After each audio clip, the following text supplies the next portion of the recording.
আমরা চাই আজকের এই দিনে যারা শ্রমিকদের জন্য আত্মহত্যা দিয়েছে তাদের পাশাপাশি আজকের পর থেকে আমরা আশা করি চান্দনা চৌরাস্তায় কোনো পরিবহন শ্রমিকের উপর কেউ যদি অন্যায়ভাবে কোনো হাত কোনো নির্যাতন করে সেটা তাৎক্ষণিকভাবে আমরা ব্যবস্থা নেব।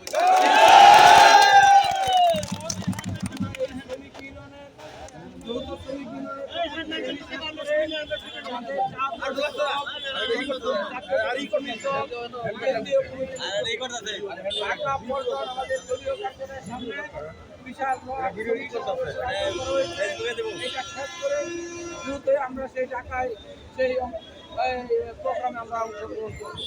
আমি সকল মিডিয়া ভাইদের কাছ থেকে সহযোগিতা চাই। আপনারা যে কোনো অন্যায়ের বিরুদ্ধে আপনাদের প্রচারণাটা অবশ্যই করবেন।